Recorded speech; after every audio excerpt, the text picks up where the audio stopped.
We're here with George Castrinos today of the great breakout band. Well, we wouldn't call them breakout band, but a really great band that I want to break to you today, the St. James Band. Stay with us here at Concert Experience for AFTERBUZZ.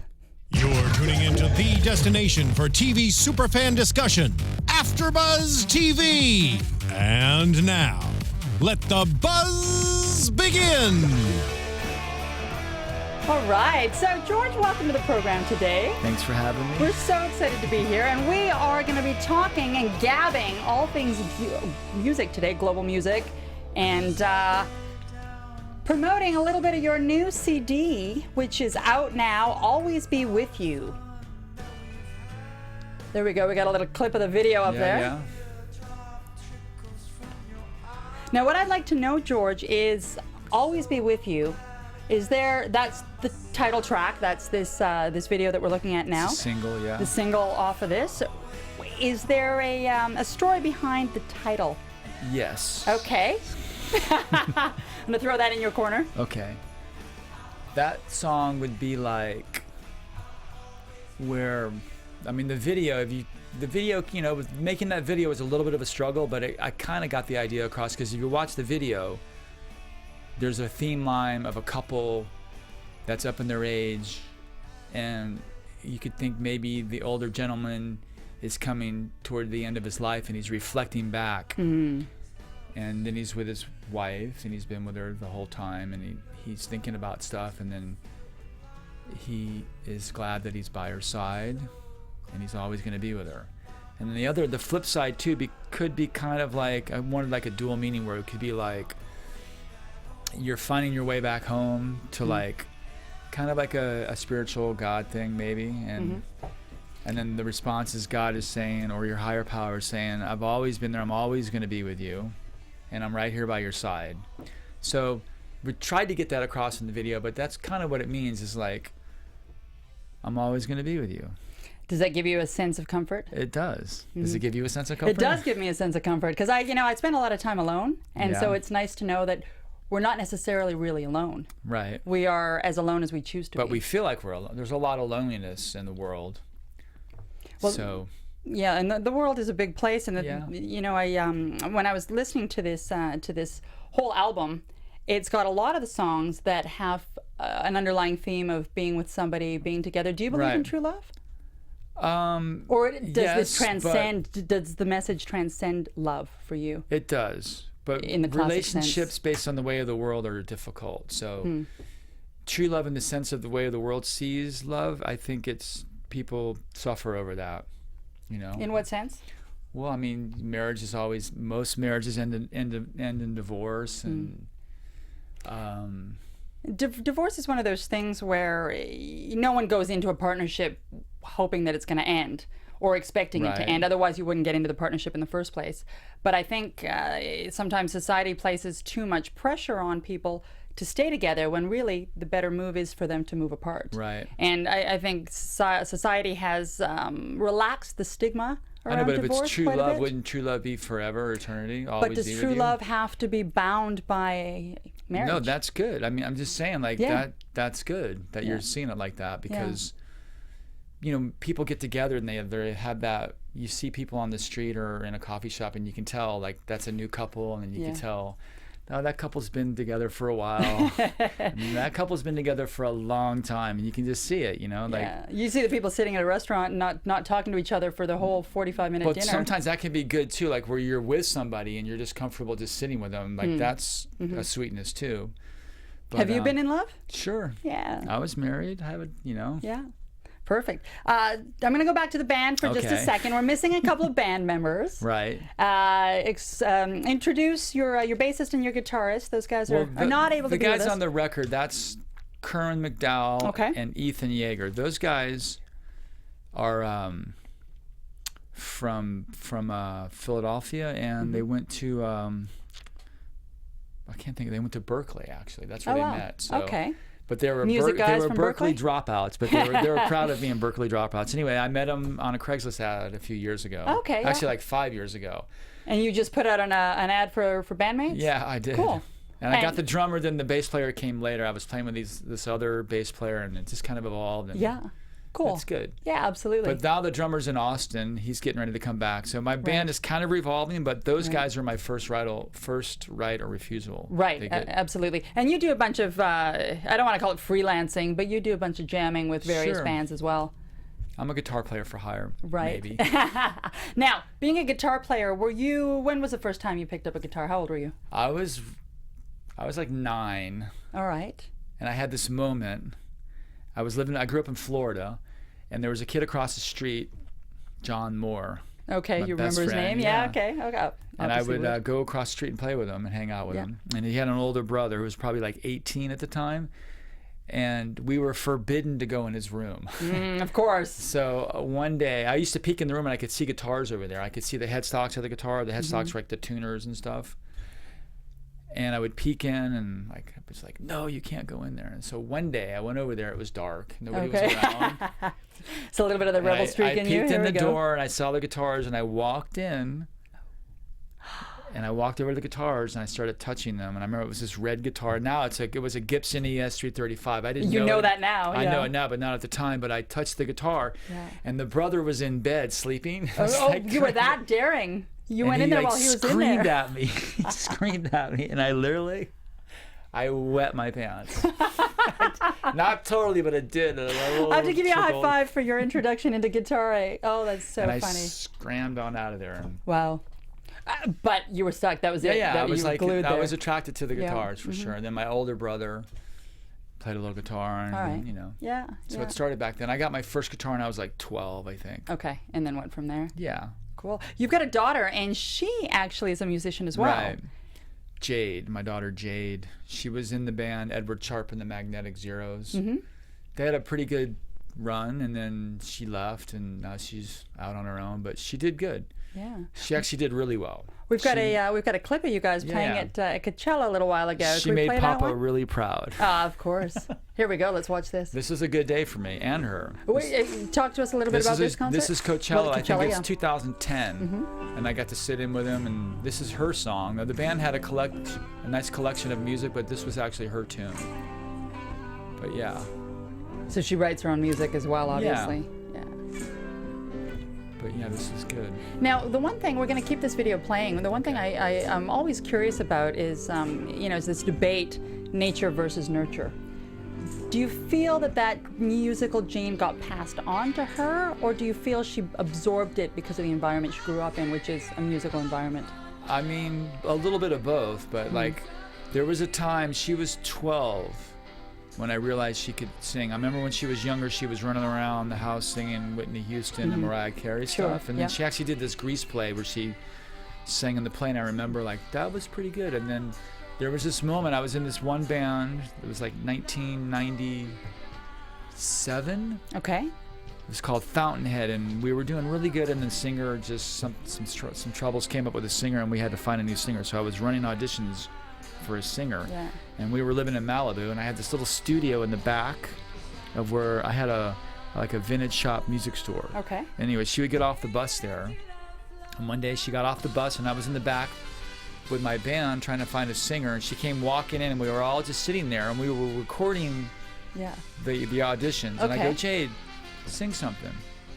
And we just started playing, and I wrote this quick little melody. Okay. Yeah. And she sang it, and it just blew us away. Blew everyone away. Totally. And I recorded it too. And then I have the recording too. And it was like I drove around for like a week listening to this recording, going, "Wow, this is like." So she could always sing really good. Great. Yeah. She wasn't really a great singer at the time, but she has really become. Right. Jade Castrinos. Where can we? Where's she living? She lives in Hollywood. She's here. She's local. She's making records. Great. She's doing good. Terrific. All right. We'll keep an eye out for her. Yeah. That was a good day at Coachella. I'm sure it was a good day. Yeah. Coachella, I'm a big music festival person. I love them. So whatever opportunity I can get to, whichever part of the world I can get to, it's always fun. With the music scene, how have you seen it evolve, or have you? I don't know. It kind of left me in the dust in a sense, or I don't know what to make of it. I just feel like I know that nobody buys records anymore, really. Like.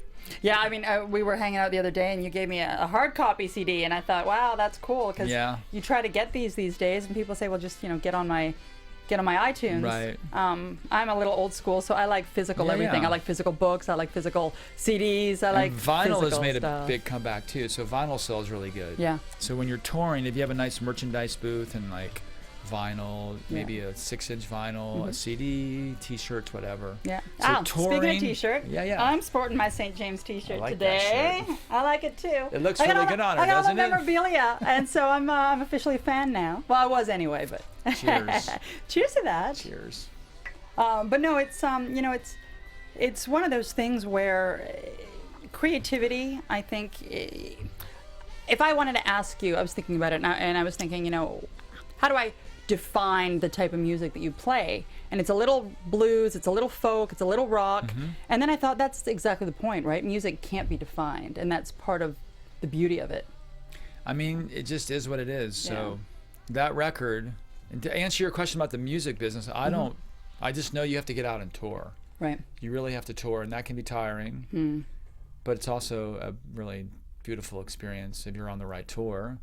But you just got to follow your heart, like if you're trying to conform to like the current vibe or the trend, then that could be a problem for some people. So for me, I'm like older, I'm just doing my thing. Like, who were your musical heroes? I was like a big Led Zeppelin guy. Okay. And like a Jeff Beck. You probably don't know who that is, Jeff Beck. Jeff Beck. It's a guitar thing. I was like a big guitar guy. Like I never really sang. Like I just started singing like where I came to a point where Did you start singing out of need? Yeah, Were you looking for a singer and said, yeah, "Oh I was shit." just like so fed up with trying to like find a singer in different projects I've been in, where I just was like, I have to just do this. Yeah, and it was awful. But you're pretty good. I'm okay. I don't consider myself a great singer. I can sing enough to get by. Right. And I feel like if you sing from the heart, yeah. even if you're flat or pitchy or sharp or whatever, if it's coming from the heart, it's acceptable.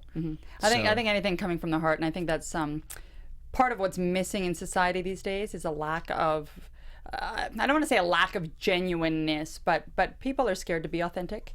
Yeah. And especially in this day of social media where everything is recorded, everything can be broadcast. People are a little nervous to speak up and say what they really mean. And I think that's being reflected in the world we're seeing around us right now. Yeah. Unfortunately. It could. Yeah. Yeah.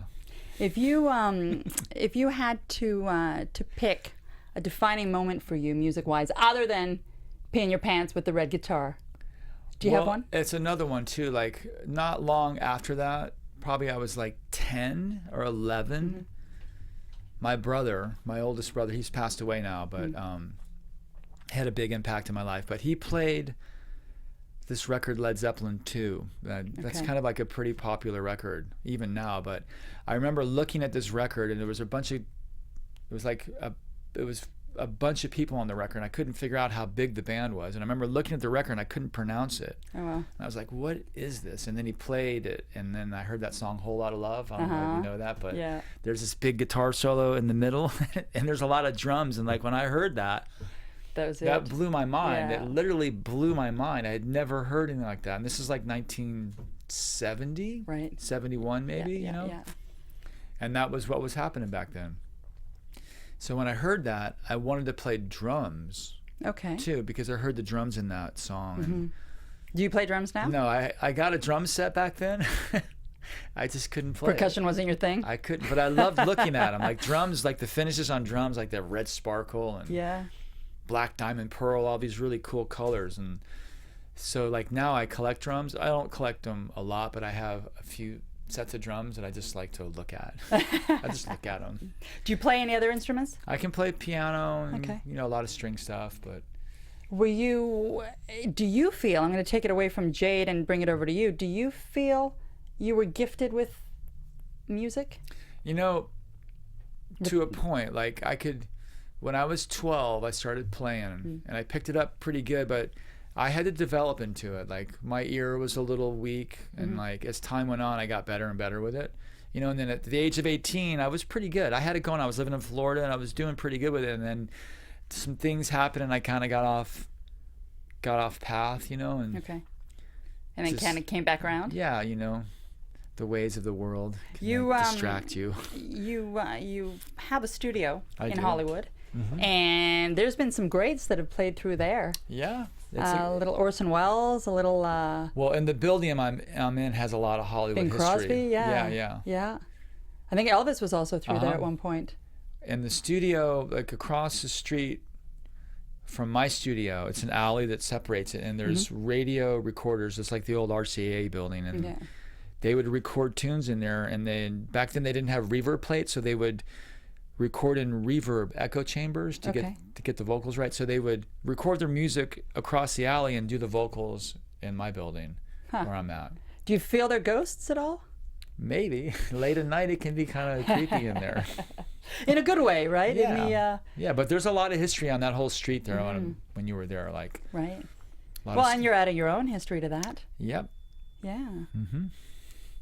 If you, we were chatting a little bit the other day offline about spirituality and the role of spirituality that spirituality can play versus organized religion. How do you feel that it contributes to your life, or are you a vessel for spirituality? Well, I mean, what is your question really like? So what I'm asking is, I guess what I'm wondering is, how important a role does it play in your life? It's been a big role, yeah. Like, I didn't really grow up religious. I never really went to church. I never really studied anything, and then. I ask because you can hear it. Right. You yeah. can hear I mean, the song's layered. There's a little bit tracks. of ego in that record, but not much. Like I was trying to strip it down, and like the next record is going to be egoless. I hope. That's the goal. Yeah. Just can we as human beings be 100% egoless? I mean, it's nice to be able to aspire to that level of. You know, there's a saying. I think I told you, like, you're either a host to the Spirit, the Holy Spirit, or whatever you want to call it, or a hostage to your ego, and like. The Spirit is kind of that gentle, really soft voice that's trying to lead you back home, maybe, and then the ego is just like, where's my stuff? Where's my everything? Why aren't you doing, the chatter, the constant chatter? So through spirituality, I like to call it mind training. Like, you have to train your mind. It's almost like seeing the world through the eyes of your higher power, or seeing the world through the eyes of the body or the ego. And like, I think the body kind of represents the ego, and like, it's difficult to do that because but the body is necessary at this point, because in the world we're living in now, whether we transcend into a different world in the afterlife is not up to me to say, but how do you get away from using the body?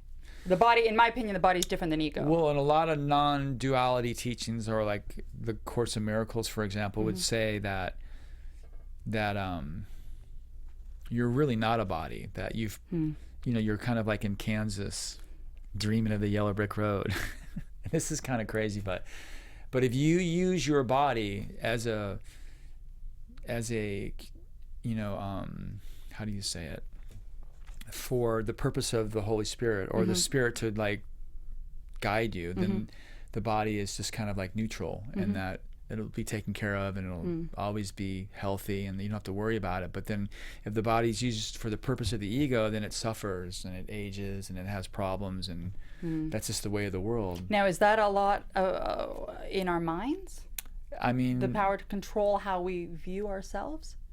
Clearly. I would think so, yeah. Like, the mind is really, thought is really what it is. And like, when I was really young, I was probably 13. I was in Chicago with my sister visiting, and she took me to her in-laws, and her grandfather-in-law was there, this old guy. His name was George, actually, and he passed away. All right. I met him a few times, and he passed away. The reason I'm saying is because yeah. I was really young, and I went to his funeral, and I used to sit at this table and talk with him, and he would smoke cigarettes, and he was like 90.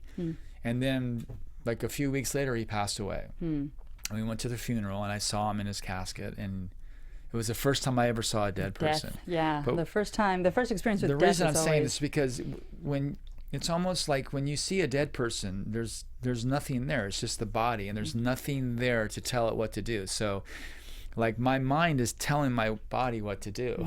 Right. And the world says your body just does whatever it wants. Oh, I get sick. I got knee problems. My arm hurts. And like, then they treat the effect, and really the cause is the mind. I mean, this is kind of like deep teaching, so it can be complicated, but what I believe, and really if you contemplate it, the mind is in control, and it's telling you what to do. It's like, I'm going to pick up that cup. Yeah.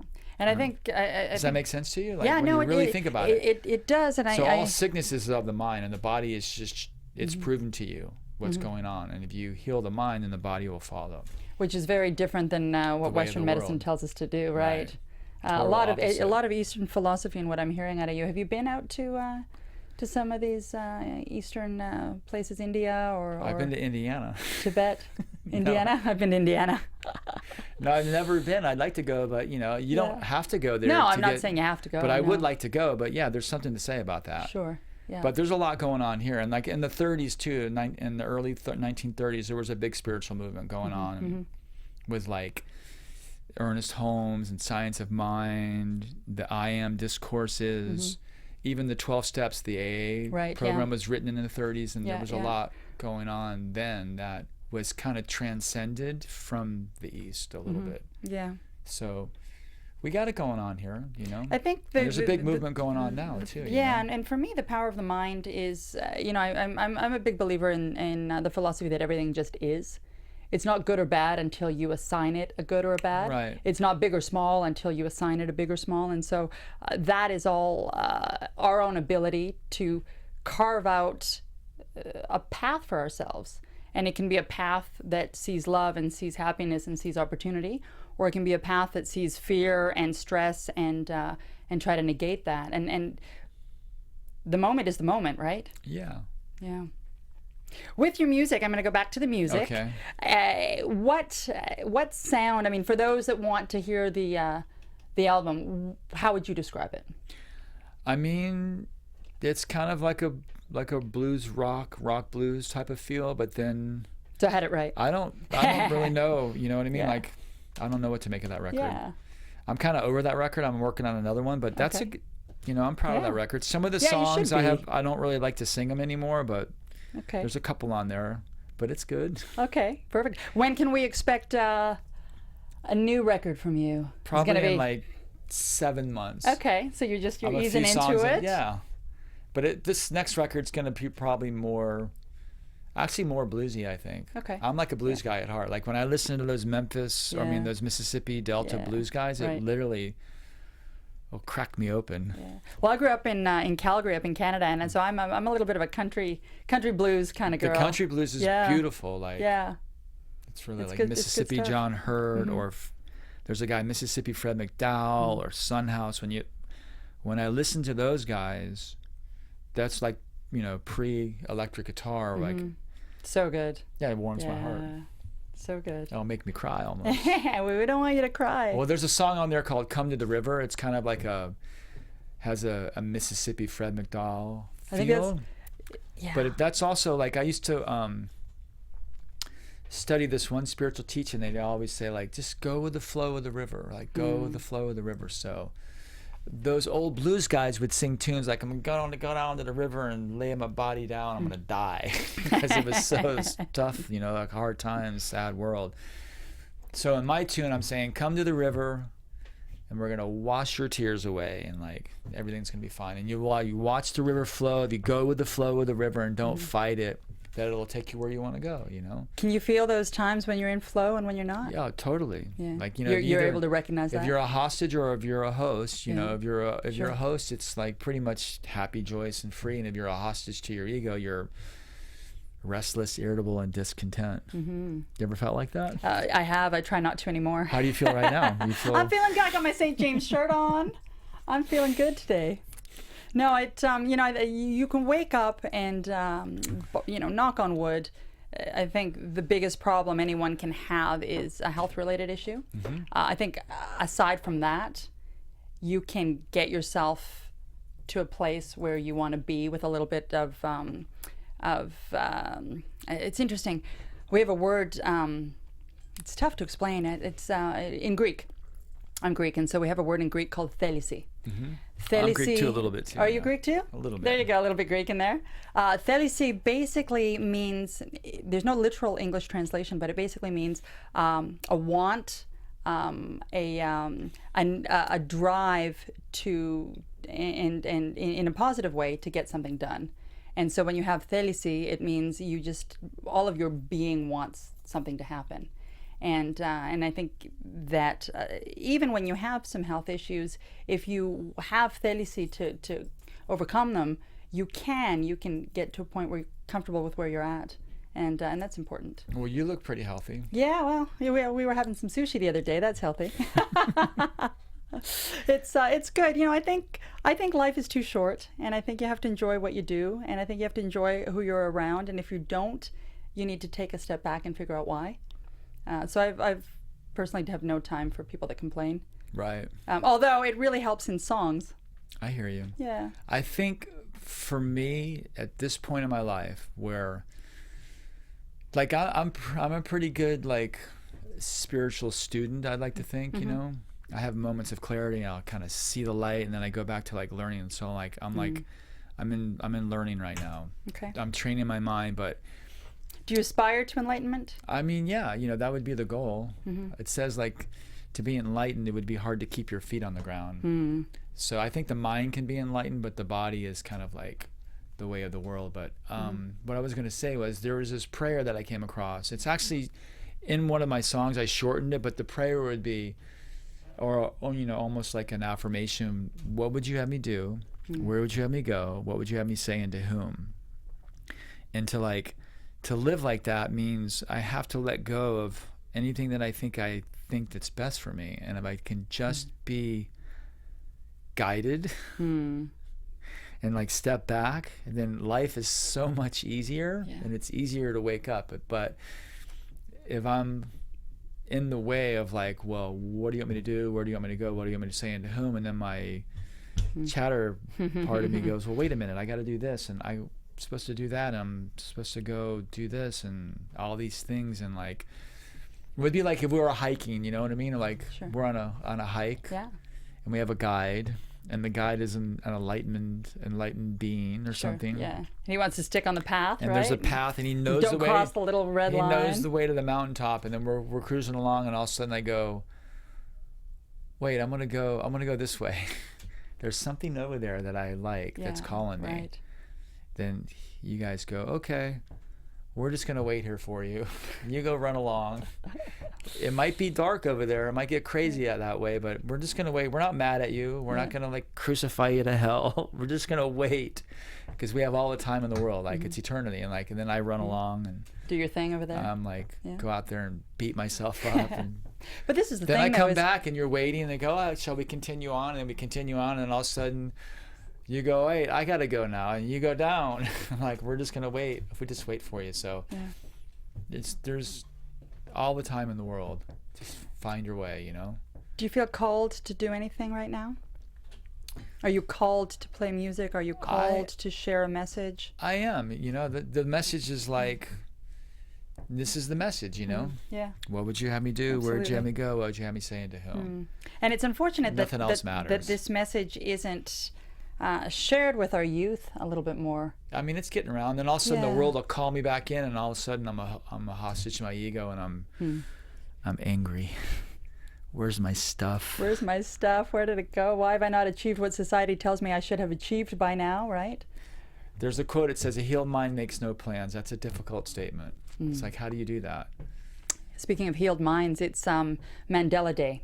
Is it? Today, yes. He knew the truth. And he knew the truth. He is by far one of my idols. What is the truth, by the way? The truth is that none of this is, you know, you just... I am nobody. Yeah, I am nobody. You saw Game of Thrones, Ariana, what's her name? She's Arya. Arya's great. I am nobody.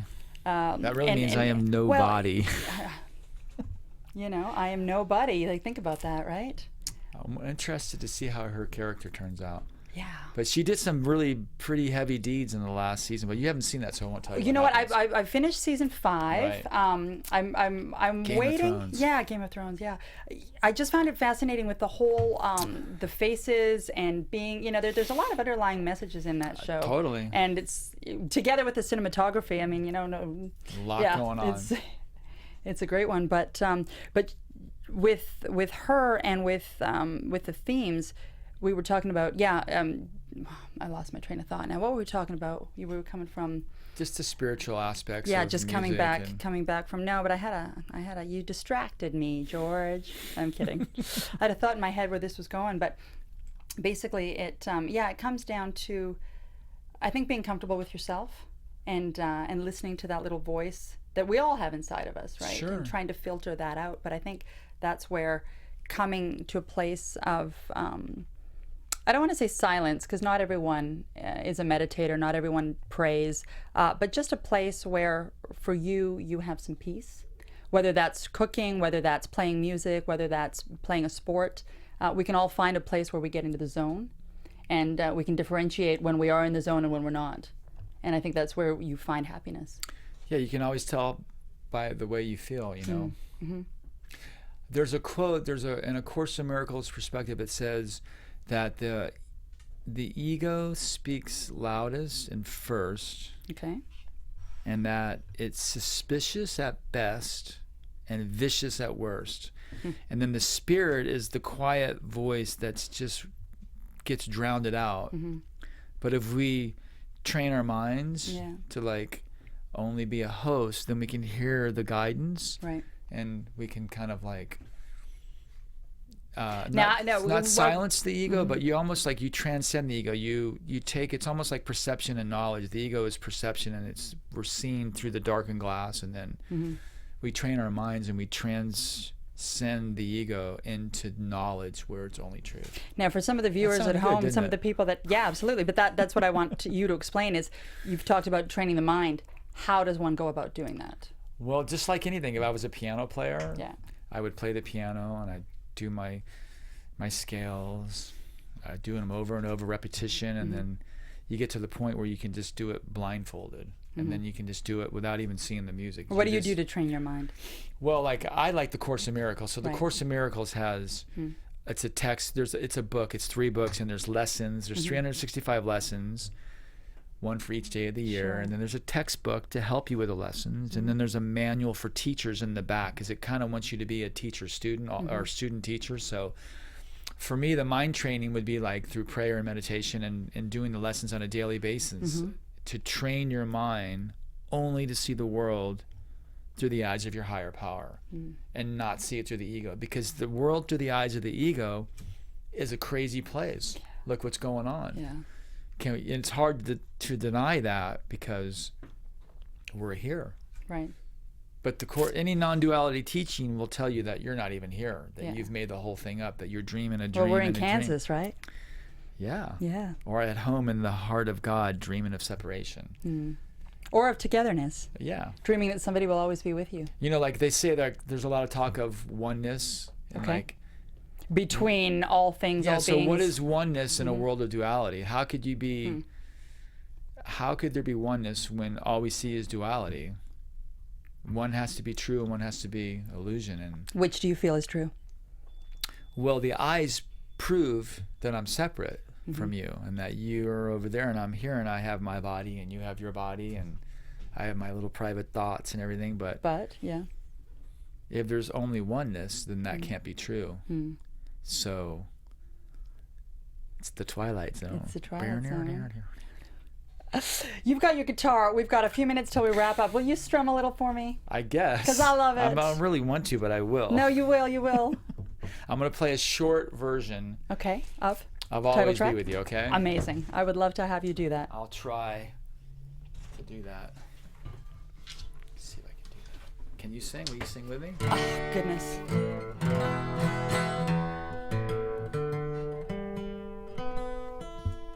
Have we really been here that long? Has it been? Yeah, it's been almost an hour. No way. But you and I could chit chat though.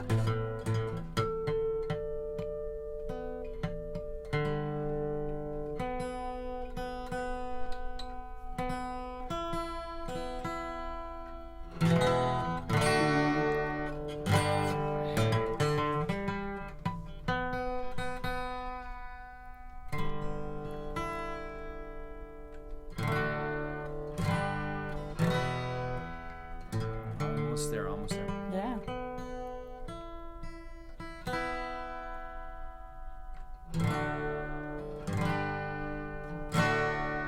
There we go.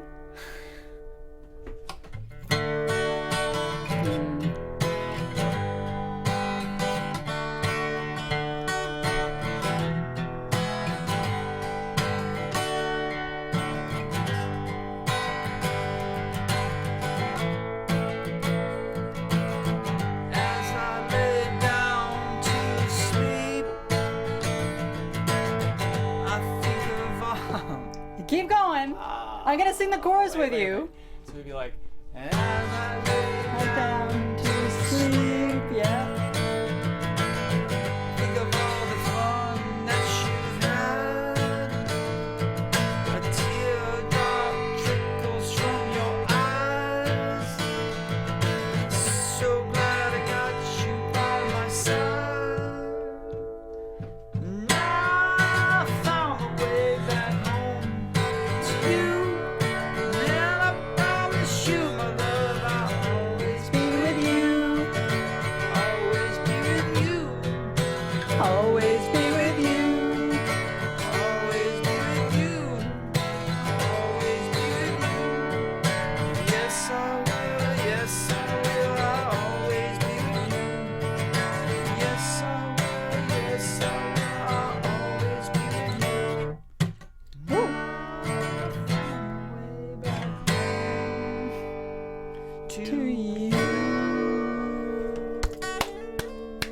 Yay! I love it. Choked a little bit, but whatever. No, it's great. It's great. We're really happy to have you here. I'm Thank you for glad to be coming on here. board. Thank you for playing for us, and thank you for the conversation. I appreciate it. Yes, the St. James Band, George Castrinos, here with us today. You can find the album on iTunes. You can also pick it up on Amazon, and you can also take another look at our episode here at AfterBuzz TV via YouTube, podcast, and AfterBuzzTV.com. George, I'll give you a hug. I'm a hugger. There we go. Like it. Mwah. Thanks Thank you having for me. being here. All Thanks for right. watching us. We'll see you again next time. From executive producers Maria Menounos, Kevin Undergaro, Phil Svitek, and the entire AfterBuzz TV staff, we would like to thank you for listening to the AfterBuzz TV network. To watch or listen to other after shows and post comments or questions, be sure to visit AfterBuzzTV.com. I'm Sir Richard Wentworth, and this has been a presentation of AfterBuzz TV. The views expressed herein are those of the hosts only and do not necessarily reflect the views of AfterBuzz TV or its owners or principals.